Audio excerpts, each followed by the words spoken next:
অনেক সময় অনেক মানুষ যারা দিন সম্পর্কে উদাসীন, তাদের বিভিন্ন রকমের বক্তব্য থাকে, আপনারা দেখবেন। তারা অনেক সময় বলে যে নামাজ পড়তেছি তো পড়তেছি, এত কিছু মানতে হয় নাকি?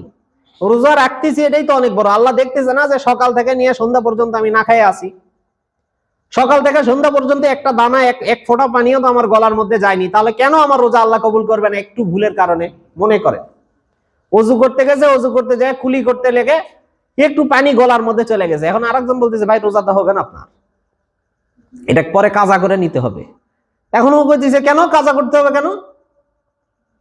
আমি তো খাইনি, আমি তো ইচ্ছা করে খাইনি, এটা আমার আমার সতর্ক ছিলাম না, অসতর্কতার কারণে আমার গলার মধ্যে চলে গেছে, এই জন্য কি আমার রোজা হবে না? আল্লাহ দেখতেছে না, আল্লাহ এমনি কবুল করে নেবে।